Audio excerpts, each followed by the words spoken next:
Hello, hello, hello. We're really, really, really sorry for that break in transmission. There was a bit of a technical issue that needed to be sorted, but I think it's sorted right now so that we can quickly move on. We're talking about the president's order that he had signed, the executive order, and a lot of conversations that were for and against. There has been a lot of conversation around it.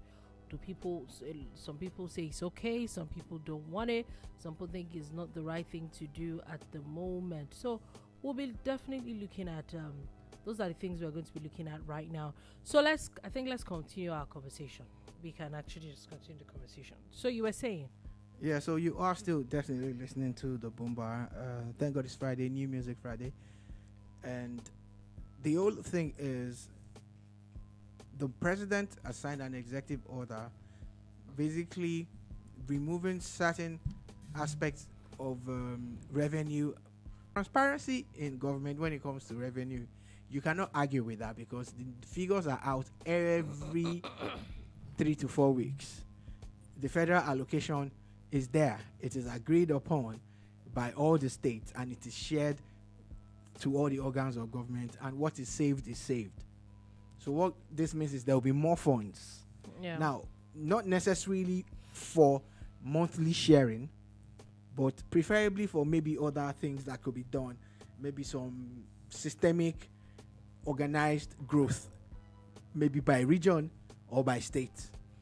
You get? Yeah. So what I was trying to still establish is that the president signed an executive order for something that ideally they should have taken an amendment. Maybe one of the people in his party should have gone to the floor of the lower house and the upper house and opened it up for this debate and voice votes and whatever.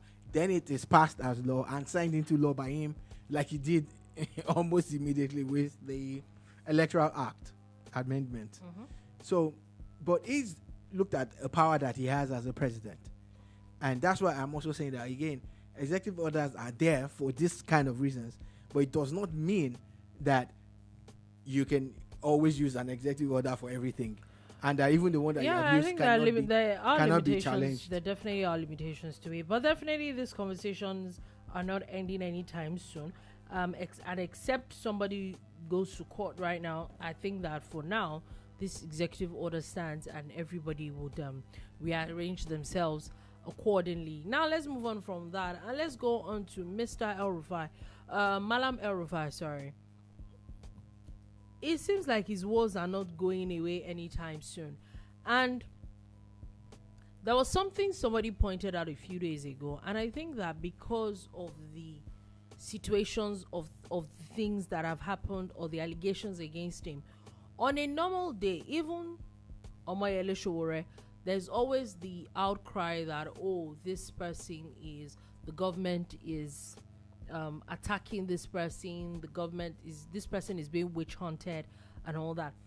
For Malam El-Rufai's matter, I've not seen maybe one reputable person. I'm not that wide read, or I'm not, but I'm not sure I've seen one person come out up till now, even the likes of Atiku and Obi, come to say, oh, he's been witch hunted.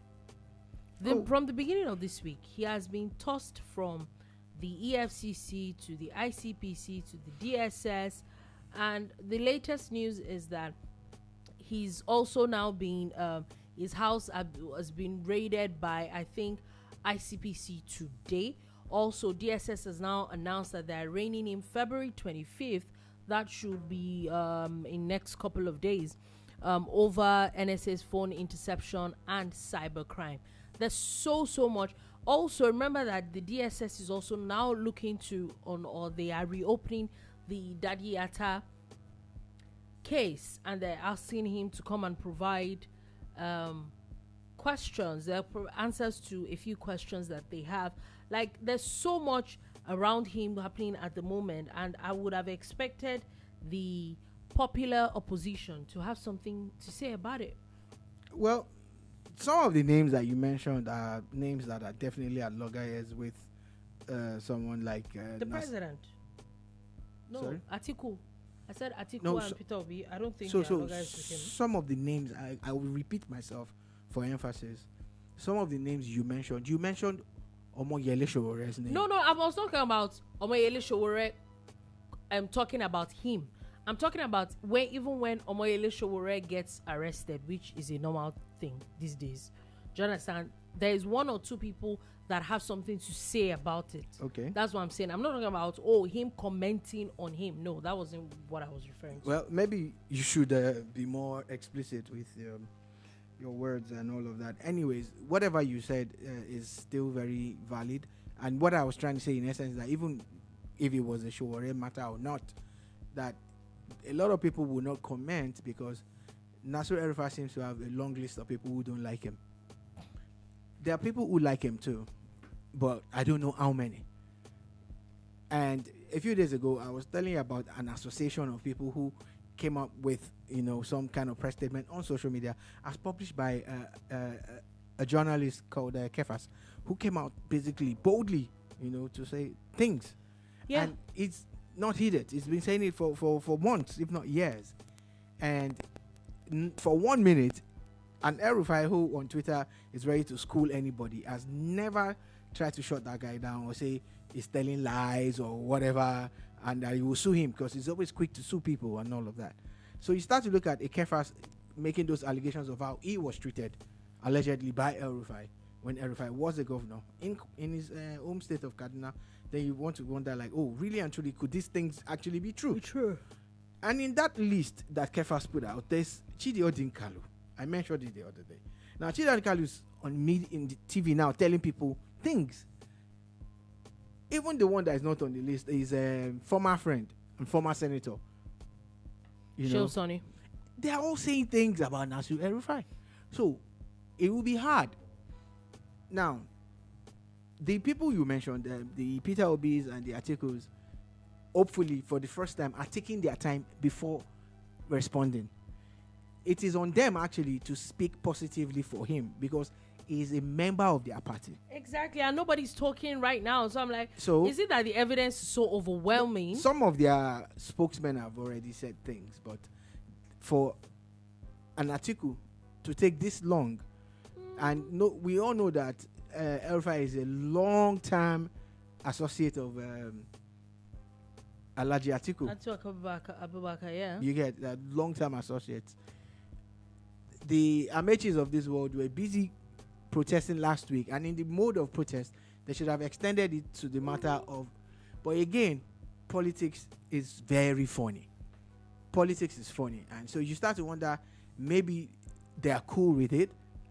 Maybe it's no longer a plus to them. Or could it be the fact that this one that we were talking about it yesterday, and I probably might link it to the Electoral Act that was signed.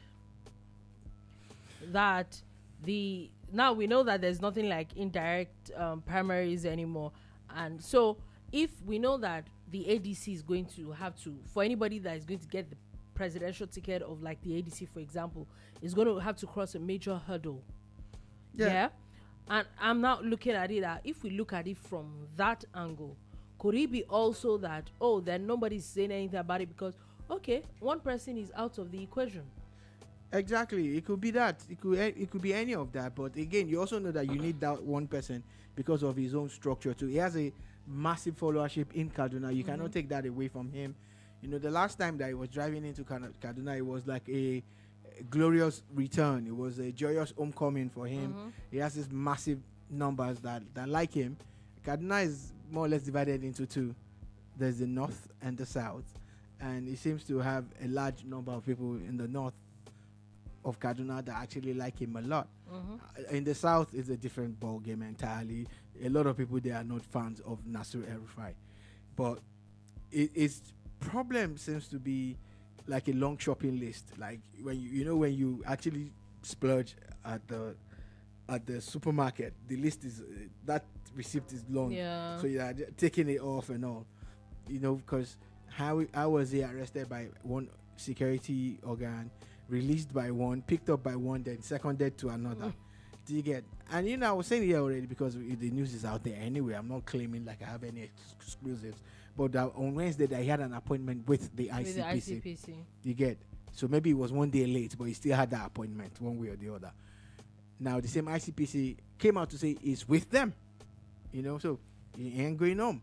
And now they've raided his Abuja house. So it's going to be a long matter. The way I'm saying it looks like it. His lawyer has come out to say that the raid is unlawful and a clear violation of legal procedures and fundamental rights. Now, my issue with this is that I thought that are we saying that they are, what's the word now? They are already court injunctions to, because I think for you to raid someone's house, you need a court injunction. For you to keep someone past 24 hours or 48 hours, I don't know which exactly, you need like some court injunction. So there are certain aspects of the law. So is it that there are laws that I don't know, which I'm not saying I do. I'm just asking questions. It's not every matter that allows you to release someone after 48 hours or 24 hours. There's certain aspects of the law that allows you to keep someone for longer. What I said is that there are some offenses that you be accused of. That's okay. Yeah. So don't do what you are. Before it becomes like they are breaking the law, they now go to court and get some kind of extension to say, we have had this person for X number of days and we have not done with the investigation, so they want the court to extend their rights to keep him. Okay. Now, if they don't even get that judgment, with the way things are, the synergy between them, somebody's going to hold him, yeah? They're just going to let him walk. And this time it works out, another agency will pick him for, because there's a long list. Oh, yeah. The funny thing is that, this thing that she said, I think that when, after spending, I think, over 48 hours at the AFCC, it was actually said that the DSS were there day and night. Yeah. Were there permanently. They didn't enter the EFCC office. They were just waiting. So immediately he got released at night, I think the second or third day after he was at the EFCC office, he got picked up immediately by the DSS. From the DSS, straight he went to the ICPC's office. And I think he's still there. I think he's still with the ICPC or is back at the DSS. One of the two. Do you understand? So like, at this point, it's very interesting. But the DSS has officially filed a 3-count criminal charge against him for unlawfully intercepting the telephone lines of the National Security Advisor. And I remember seeing a video yesterday where one of the interviews of quite a number of people, elder statement that a lot of people have had a lot of things to say. And what the man was saying was that you can't even say, especially this kind of case is a political witch hunt. That even if you accuse him of, if you say every other thing is a political witch hunt, you can't say this particular one. That this is why it's very, very difficult. His own case is not something that you can just sweep under the carpet. And the man said, even if you say, oh, this thing happened, there is a whole video. There's no other evidence. I don't know. I think the man is a lawyer. He said there's a whole video of you, except you want to say is AI. Now, are you going to, the person that interviewed you, is the person also going to come to court and say that the person, he didn't interview you? That the person could also be summoned. That there is a whole video of you categorically saying it. So, like, where do you want to? Where is the wiggle room in this? Wiggle. The thing still remains that on live TV, on national TV, El-Rufai came out to confess to something that I felt was diabolical. Even if it's true. But if it's true, why would you say that on air? Like, he was justifying it. El-Rufai was justifying. He said, if the government can tap your own phones, why can't we tap their own phones? Baba, now what for you? On which power, which authority? I'm sure. I don't know. Again, I don't know, but I'm sure that there's some loophole somewhere in the law that probably allows the government to tap your phone.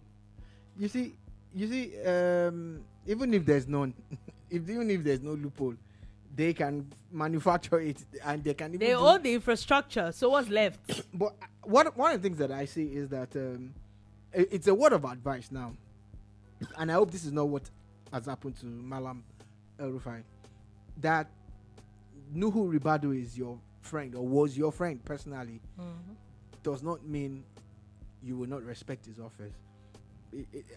That's what I see. Maybe I am wrong. It's the office of the National Security Advisor. So if you have access to such things, you should look at the office, not the person, because he can be removed tomorrow and another person will be there. There will always be somebody there. Yeah. So would you also say to that person, if you have this opportunity, then again, shout out to people who are hacking people's phones though, because why would I? Now the kind of politics where they play with this. No, so the truth is that whether we like it or not, as much as we don't have evidence of those things happen. Yeah.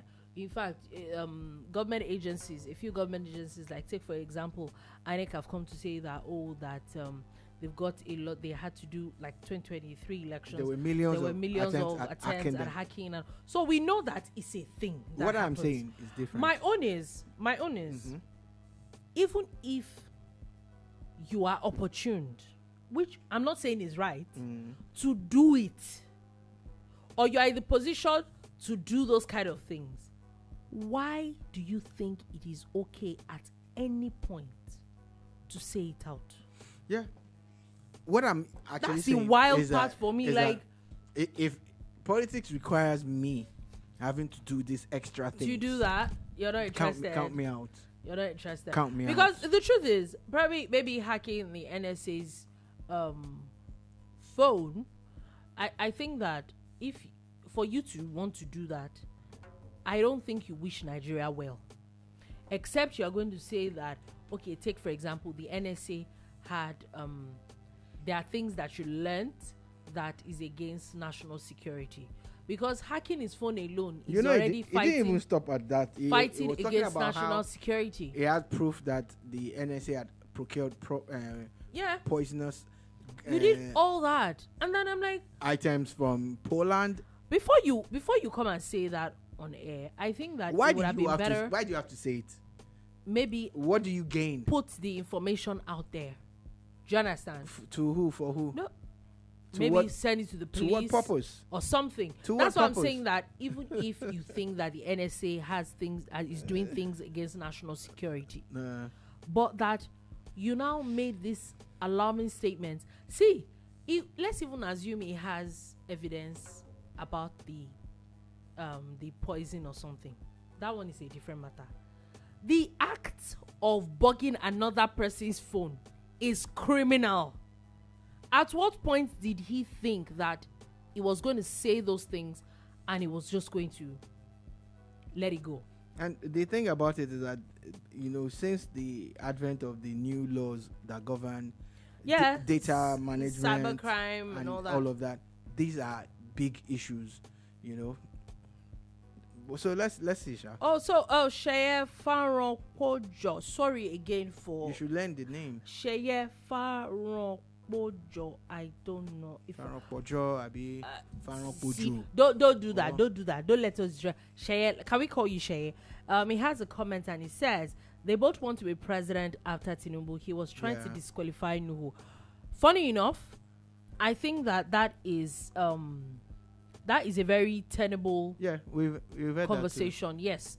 It's one of the conversations that has been going on, and about how at the moment now politically the NSA seems to look better than El-Rufai. It's been an ongoing conversation, and it's funny how people that have been best friends, and maybe we'll say that is a politics thing.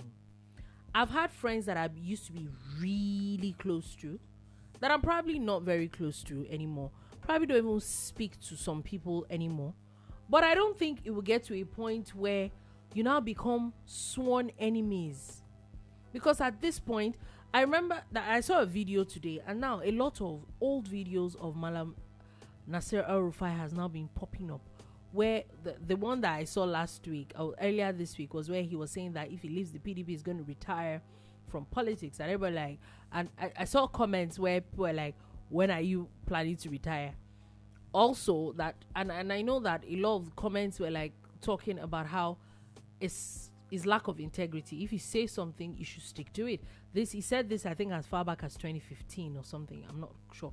There's a video that I saw today where where he was talking about how anybody that loses an election or does not get an appointment that they want, it's a very, very old video.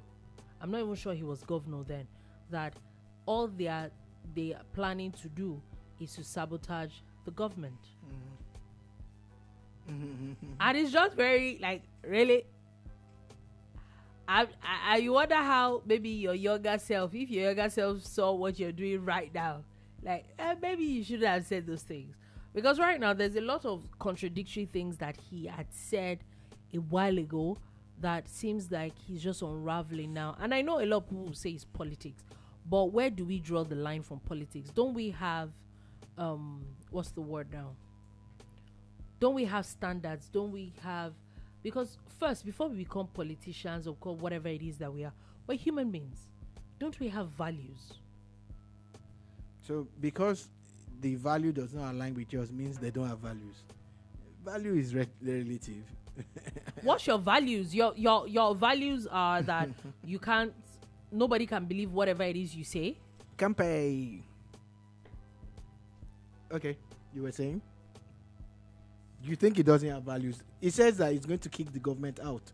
It says it's going to rescue Nigeria from this government. From DSS office. No, he said that before he was arrested. I'm just saying now. So when you talk about values, I say values are relative. You're the one that is judging now. You understand? But from where he stands, you know, like, oh, he was responsible for bringing the government in, and he's also going to do everything he can to kick them out, and all of that. Before you make all of these type of statements, check your wardrobe first. Check your deleted files, then check the deleted. Do you get that's you know? that's the least you can do, at least. So you know.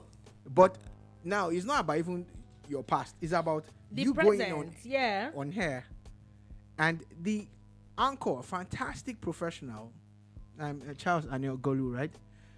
Said, you do know this is wrong. Can we talk about the fact that the man just wanted to indemnify himself? That when they come and carry guy. you, the guy was helping him. I'm not part of it. I don't even think he was indemnifying. He was telling him. He was trying to caution him that, Bobo, this is the way they talk. You know, tell me say he go reach this level before I brought you here. And he insisted that he knew what he was doing. Then he went further to say, if the government can tap our phones, that one said, do you have evidence that the government is tapping your phone? It was in government, so maybe he knows. Maybe that's what they were doing. Maybe that's what they were doing. And maybe that's what they are still doing, because we can't speak for any government person. You know? So the onus of proof now is on all the people who because I think that at this point, for him, it's more of a, even if everything else can be explained away, this particular one is horrible. Is not looking good at all at the moment. I think it was in the 70s. Elvis Presley dropped a song called Jailhouse Rock, you know, and it was a very interesting. It's about rocking in a prison, jailhouse rock, really? You know, and really? and now I think he's going to be doing jailhouse hop, you know. Please, who's going to prepare Sahel for the man? That's the least of his problems. Those things are very easy, especially when they are locked up. Yeah, it's the easiest thing. Oh, they provide for them. Oh yeah.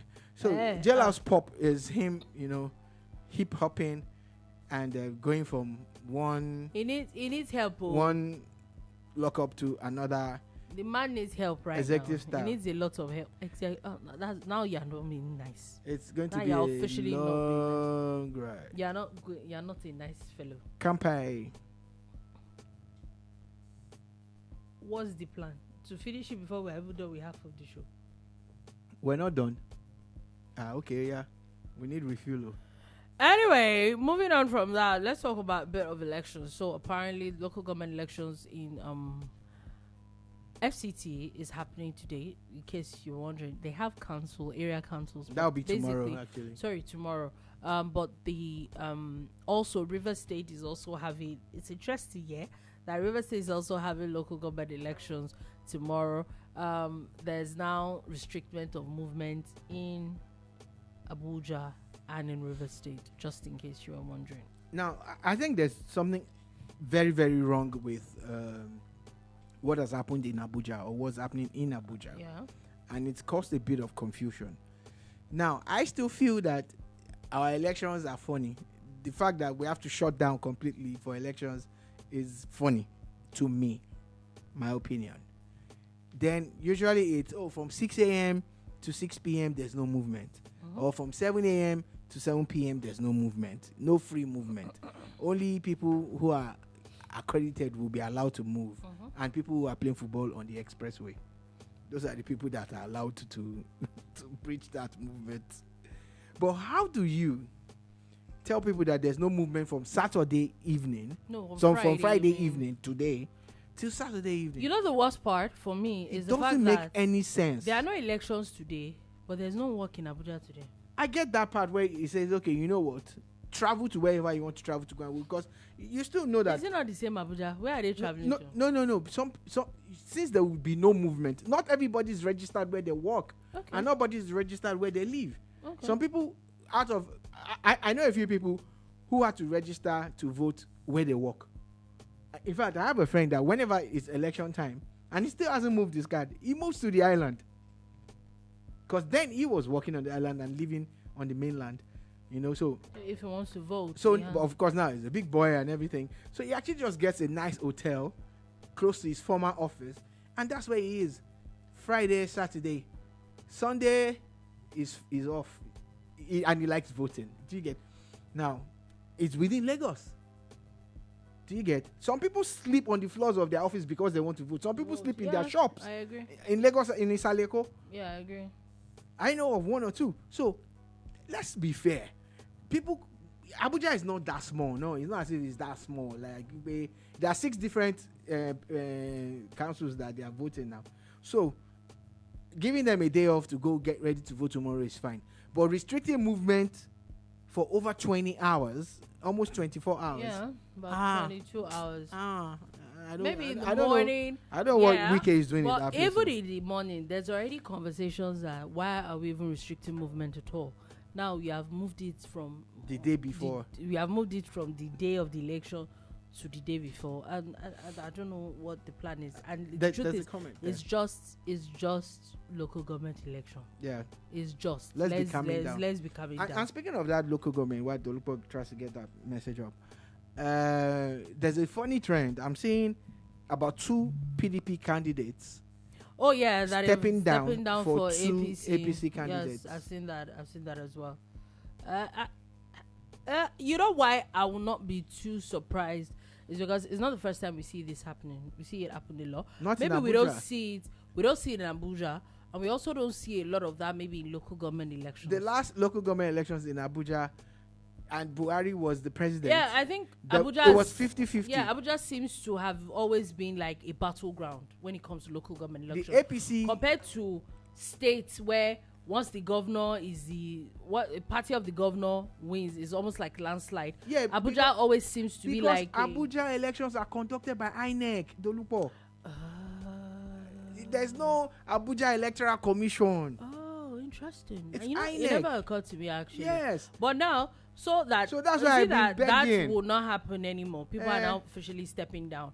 But we definitely will see. Maybe we'll finally see, for the first time in a long time, the Abuja elections, the results spilling to one side than the other. Anyway, let's take this comment. Fola Awojobi. Okay, I took this one. Fola Awojobi. I got this one right. Yeah. Says El-Rufai is clearly very bitter at his exclusion from Tinubu's politics, and this won't bode well for his future presidential ambitions. It won't. I agree with you. I think that these things don't go away. It does not go away. I think that the man did not play. I don't think the man played his cards right. No, he didn't. And again, I'm just really pained because when you say someone used to be a fan, I actually used to be a fan of El-Rufai. I think that I still think the man. This one almost beat me on this El-Rufai matter. Intelligent. I think he's an intelligent human being, and you now wonder how. You're mixing once one person is not once a certain people, which happens, I think. Intelligence does not bestow sainthood on us. I think that most Nigerians, and I don't want to talk about maybe politicians, because politicians, we are all the They same. are the cream of the crop. The same thing, last. I think that the minute a lot of people have tasted, and maybe not even Nigerians, it could be human beings in general, that the minute you taste power and you've been in power for so long, not being in power makes you rear your ugly head and you see the other side of people. A lot of them don't know how to handle it. That's the only reason why. Just because the minute the Senate, this was someone that the president was literally begging, because if the president, which I don't think that this matter said, the president brought it upon himself. Because if the president did not beg him, I just left him alone after 8 years of governor. Whatever, would he have unraveled? Yes. But maybe not at this rate. Whatever Dolupo said, I want to say shout out to Babatunde Raji Fashola. There are very few people like him who know how to step away from the limelight, step away from the power willingly without losing it. I am very sure that if Fashola wanted to be an active part of this Tinubu government, it would be. I think so too. I am very, very sure. I think so too. I am very sure. But so is the way El-Rufai unraveled in a space of weeks. Picture it's very shocking. It's very, very as shocking. Tinubu's, for instance, chief of staff. Or picture Fashola as the attorney general of this federation. Or picture Fashola as the minister of sports. That man knows a lot of sports. Me, I know for a fact. Not just because he plays football. So there are a lot of areas where he would have actually functioned seamlessly. But you know what he said? Let other people come through. When will Nigerian politicians also realize this? You cannot perpetually be in power. It's possible now. It's the unraveling for me. It was just really, really, really shocking. Anyway. Campaign. Okay, we have heard you the first time now. Oh, my Chinese friends taught me that.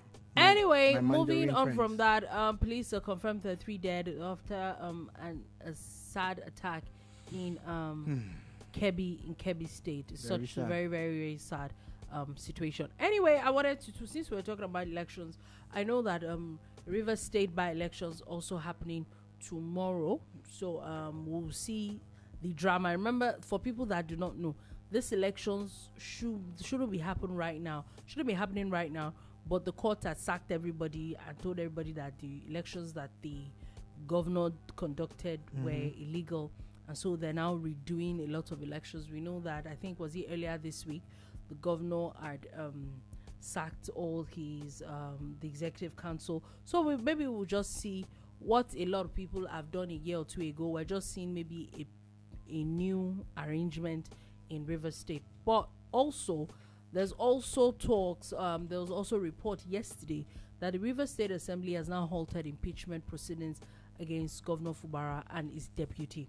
I don't want to say that is early days, but can we say that, because this is not the first time this is happening in this administration, but can we say that if both sides have finally listened to the president and the president has finally prevailed? It's obvious. This time. Very obvious. No, it's not the first time the president... No, it is obvious. So they even said it themselves. Like, even Wike said something in that line. So the president has finally made headway, yeah? So we probably won't see any more drama. It is. Hopefully. Okay. We'll definitely will see. Anyway, still talking about Rivers State. Sadly, a senator representing Rivers Southeast passed on at age of 64. Only last week during the budget defense was he even at loggerheads with someone at their committee level. The video is everywhere, and barely a week after, he's gone. It's a very sad situation. It is very sad. Our thoughts and prayers are with the people of Rivers State. Anyway, and his family especially. Yeah. Kano State is very interesting as another market caught fire again. Now they say first time is what's it called? They say sometime when you do something once is happenstance or something. You do something happens the second time, it's coincidence. It happens the third time, Is it only Kano State that has markets? So again, like it's actually very rampant around this time when it's dry season. Fires are very, very, very expected in such places where, they also don't even have safeguards in place. There are no safety nets or anything provided. I think it is time, if we can start to push the National Assembly, the State House of Assemblies must pass laws. First thing, they must go and have a committee verify the safety things that we're talking about. Okay. How many markets have their own internal firefighting systems? Yeah. Do they have hydrants? Do they have fire trucks on They site? even have fire stations. They should have fire stations. Yeah, do they have any of those things on site? Then if they don't, which is the nearest one? How many states have a proper functional firefighting service. agency Yeah. or service? Um, Let's take it from there. I agree. So these are the things that they need to start working on. Now the funny thing is that when these markets get burnt, it's also an opportunity to upgrade them and rebuild them. I saw the one that happened in Edo State, and if you see what the governor has done, it's actually very nice. It's put a creche in place, fire service, everything. But across board, how many people are actually putting this safety things measures in place. in place? So we'll see if that they will take advice. Anyway, let's just move on quickly from that. Governor Zulum has approved 12.9 billion naira aeronautics scholarship for 54 Borno students. This one, I'm just going through it because I have gist that I want to talk about. Hot gists that will take quite a while. Also, Kebbi and Sokoto State has adjusted school calendars, and children are literally going to be on holiday during Ramadan. Carry on. It don't make sense to me, but it is what it is. Anyway, now let's go all the way to Osun State. Osun State, where okay, Tolulokwe Roger says, firstly, there are processes. What exactly are we talking about here? Are we talking about safety, the safety issue, the fires in the market? Yeah, please. Please elaborate. Thank you very much. Thank you. For that comment. Now, Osun State Osun State government and the auditors. In fact, the government has also now put out a statement today. Now, you might be wondering why they put out a statement. So there's an interview where an auditing firm decided to release some things that apparently, when the government of Ademola Adeleke came in, they were employed to. Oh, he said yes. So yes, he's talking about processes. Yes, we agree. Yeah. So when they came in, they employed an audit firm that was supposed to audit what the previous government did. And according to the audit firm, they had talked about how they had found a few things, not a few things, quite a number, thousands of things. Talked about how they found about over 8,000 ghost workers in the system.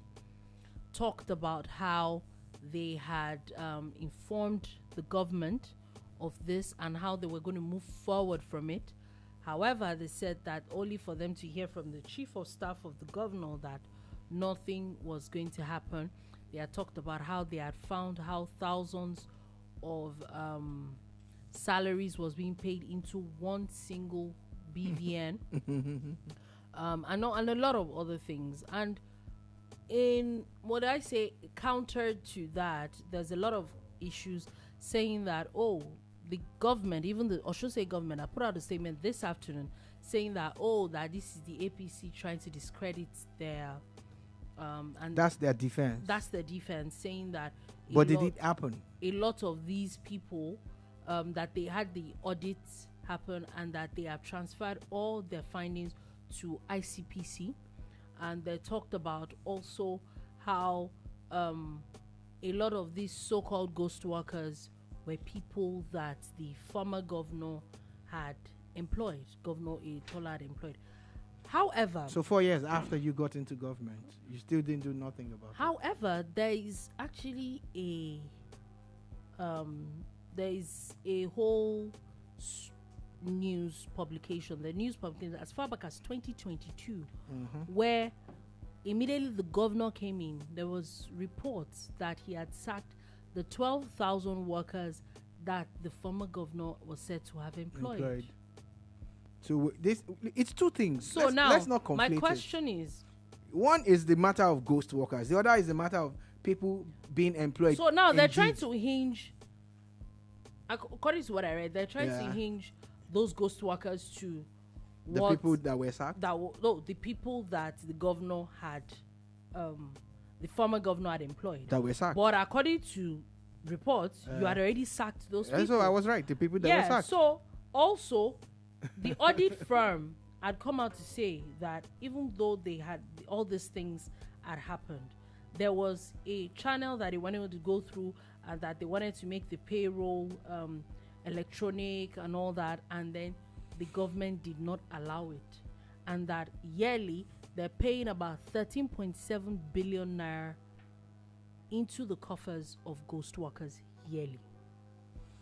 One of the first things that the EFCC needs to do is to maybe some of the houses that they have confiscated should be converted into a residential campus for governors when they lose their immunity.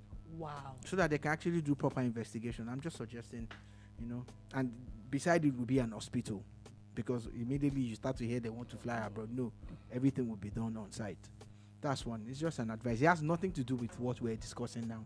Absolutely nothing. And so back to this matter that we're talking. I don't even know where that came from. So back to the matter of what we're talking about now. You claim that the previous government, no, not even claimed, it's established that the previous government employed a large number of people. Yeah. About 12,000. And there's records that they were fired by you.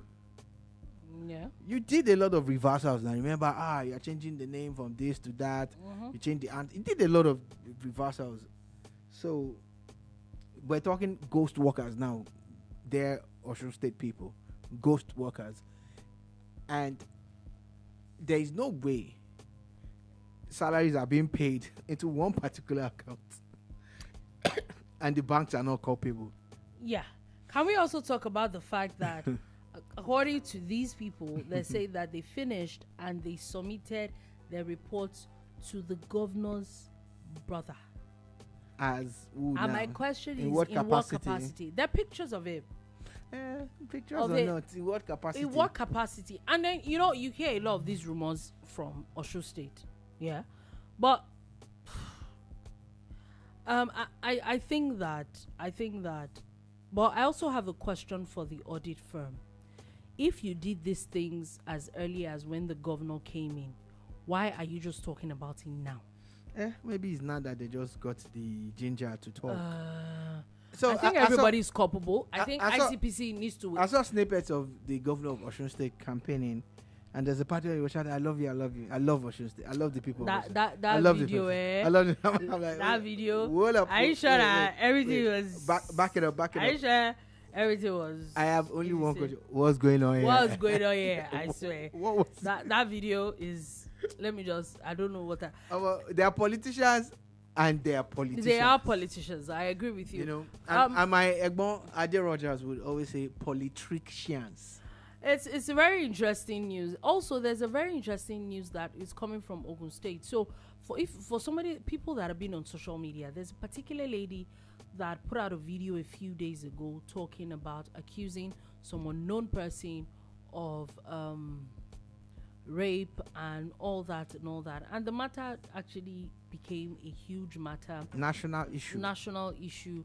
Lagos DSVA, a lot of people reached out to the lady. There was talks of her saying she didn't want anybody to check out. Then I think Lagos, they found out that this happened in Ogun State, and Ogun State actually picked it up. And the way it's looking now is like as if this lady just wanted attention. It's beyond attention. And is not looking good. According to Ogun State Police, they're saying that this person is now in custody for false claims. The only thing with this is that at least there's not a physical person that has been accused yet. everything about that lady's story actually had too many gray areas, but not to discredit anybody. Whenever people make such allegations, you have to look into it. But there's a pattern that is becoming known now, and what is happening now is very dangerous for all of us. Very dangerous. For men, I agree. and for women. Now, for women, many victims will be afraid to come out. Or even if they come out, who's going to believe them? Many victims will be afraid to come out because of such scenarios like, oh, look at, if they come out, oh, we will accept. So they will be afraid to come out. For the ones that eventually come out, this damage that this lady has done, people will start to doubt every single thing. And it seems to happen. It seems to happen a lot. Now, again, on the men's side, too many men are being framed for things that they know nothing about. I agree. And it's now becoming a pattern. And so men are now going the extra mile. Someone made a skit last year when there was this rape talk all over. And he made a skit where he had invited a lady to his house and he had a consent form. He had a consent form for him to sit down next to her, a consent form for him to shake her hand. Maybe it's even someone that you see. I don't know if you've seen the story of the one in the university where they don't even know each other. He doesn't even know her, and he was accused of rape. So that's and why. I'm like, that's why the skit was made. Isn't that just wild? That's why the skit was made. You know, in the sense that it was made to show how extra careful you have to be as a man around a woman. Now, the sad part is, rape is bad, rape is rampant. But you see, the people who cry wolf, there is a law against it also. Yes. But hardly has it ever been enforced. There is a man that took his own life on Nigerian social media, barely 2 years, a young man. Yes. He was falsely accused of rape. The funny thing is, even people that don't take their lives, a lot of things would have happened. There are footballers that have never recovered from being falsely accused. Why? Because he's a man. There are a lot of things that would have spoiled before people come back to realize that, oh, okay, this matter is not true. I saw a short video this morning on Twitter, and it was young people, you know, 2 girls were in the video, and one of the girls was holding on to a guy, the guy that made the video, and the guy's like, look, leave me alone, why do you have to touch me? He said, I'm not touching you. And you zoomed in, and she was actually touching him. She was holding him. And he said, leave me alone, this and that. He said that he will call the police. And she says, who will they believe? Let them come.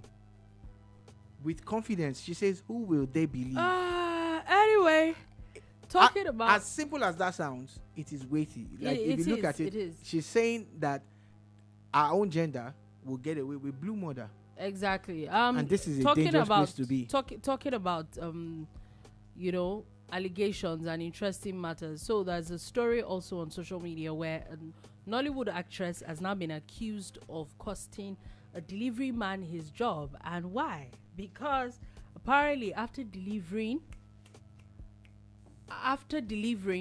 there are quite a number of things that happened that he sent funny messages to her professing his love, and she reported him to his company, and he got fired. Then someone makes a whole video attacking the lady. That why did she report him, and that women are bad and blah blah. How are women bad? We're not ready in this country. When a woman only ordered something from somewhere and it was delivered, and the delivery guy starts to bug her life and starts. We're not ready. There are laws against this thing. That's what I've just come to realize. We're not ready. I remember one of my friends had written a check for his fiancée. Then they were not married. You know, then they got married. But then they were not married. He had written a check for her, and she went to the bank to cash the check. You know, those days when transfers were not a thing. And she went to cash the check. And from leaving that bank, the guy that attended to her started calling her. Do you know how you know that when you write those checks, you write your number, they tell you your name, your phone number. Do you know how much of invasion of privacy that is? And he started calling her and all of that. And for that guy to have done it to that particular woman, he's probably done it to a lot more people. All the women that a lot that more sees. people. You know, so too much unprofessionalism going on. Then you get called out for it, and you're now reporting to people who are now calling that woman out for doing the right thing. Did you do the right thing? Oh God, deliver your delivery and go. Move on. Exactly. I'm happy that she lost his job. Do you know how I'm very happy. Some Uber drivers have done that thing too? Yes. People, because you have the opportunity to have someone's contact. There are one or two women that are close to me that I know that it happened too. Yeah. Oh, yeah. I hope you are doing okay. I just said I should check on you. Check on who for what? Oga, you have picked me from point A to point B. I have paid you. Why are you checking on me? Why are you doing that? Anyway, on that note, is that place your house? On that note, that is all we have taken today on the bar. Thank you for listening. Thank you for watching. Thank you so much for the comments. We'll be back again at 3 p.m. West African time on Monday to give you another wonderful edition of the Boom Bar. Do have a beautiful, beautiful weekend ahead. Kampai.